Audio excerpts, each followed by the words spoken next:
Por que a depressão está entre nós?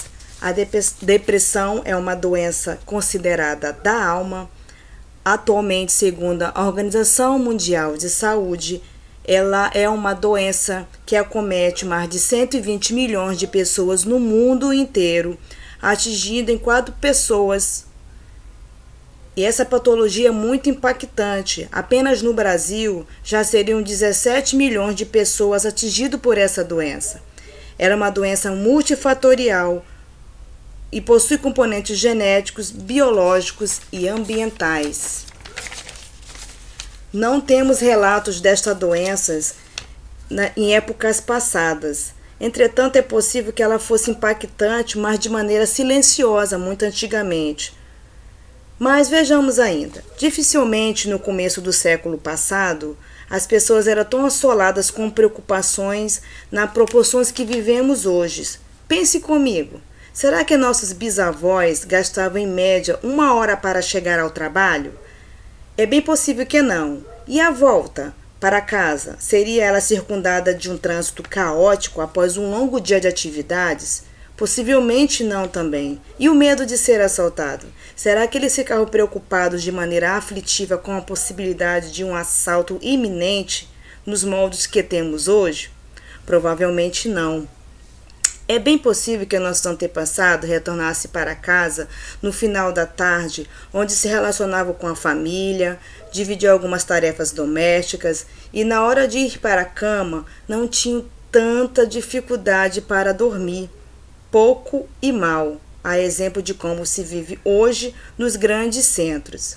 Nossos antepassados, inclusive, após uma noite reparadora, possivelmente se levantavam da cama bem mais animados, pois não eram atormentados pelos celulares e tablets que apitavam a noite toda. É possível ainda que tomasse café com mais tranquilidade antes de sair para o trabalho, sem estarem já amargurados e aflitos pelos e-mails ou mensagens de texto que teriam recebidos antes mesmo de sair da cama, com os problemas que os aguardavam nas empresas. Possivelmente, eles também não estavam tão apreensivos com as contas do cartão de crédito e com as pendências financeiras que cairiam no final do mês, pois a mobilidade econômica para outras camadas sociais era praticamente inexistente. Assim, o sentimento de inferioridade e de incapacidade os visitava com menor proporção, pois se satisfaziam com aquilo que tinham. Não havia também menor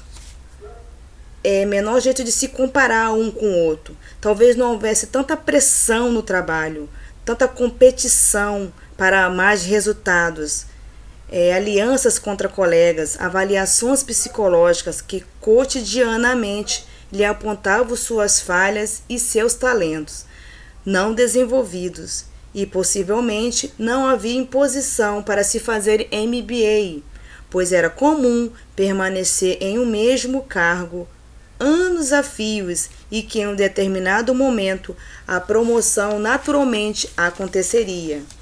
Nossos antepassados também não sabiam da importância de se fazer alguma atividade física, assim não lhes pesava a obrigação de fazer algum tipo de exercício ou ainda fazer spinner em uma academia 3 vezes por semana, com um professor que grita mais alto que a música que embala a atividade e que possivelmente é bem mais alta que a turbina de um avião.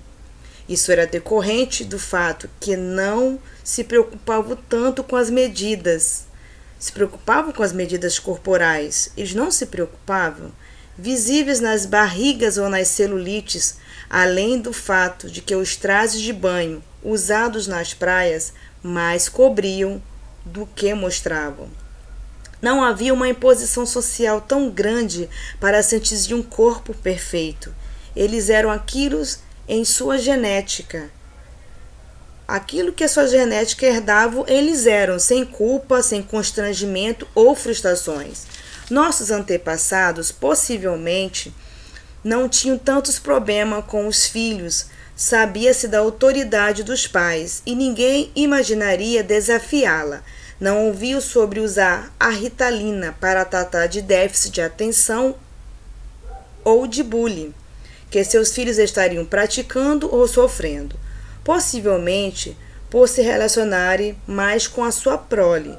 Sua presença conseguia quietar as inseguranças infantis e juvenis, não empurrando assim o problema para as pessoas, ou seja, para a escola, tivesse a incumbência de resolvê-los.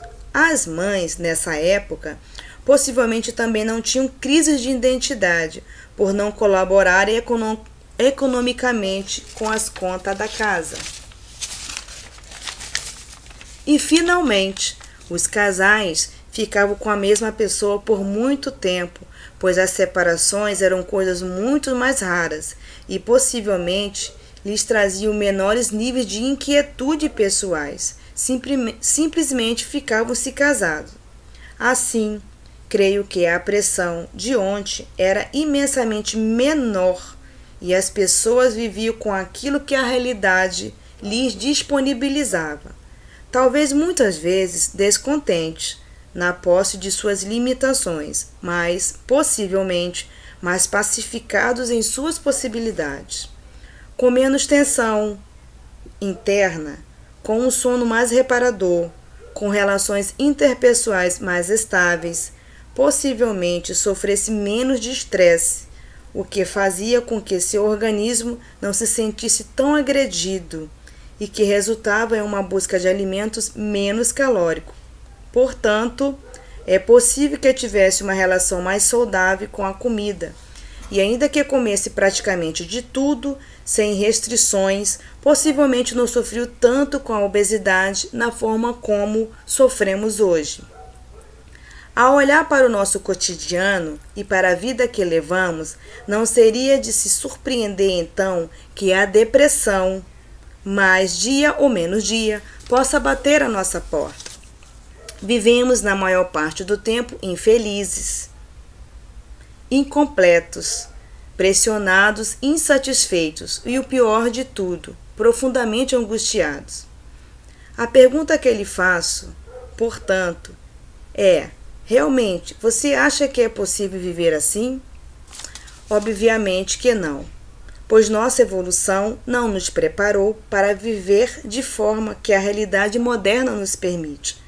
Portanto, talvez esteja na depressão uma das poucas respostas que o organismo humano ainda consegue dar à falta de perspectiva, do sentido e de controle sobre a vida. A depressão, com a sua anedonia característica, que é a incapacidade de se extrair prazer e satisfação das coisas, está aí, possivelmente para nos sinalizar algo.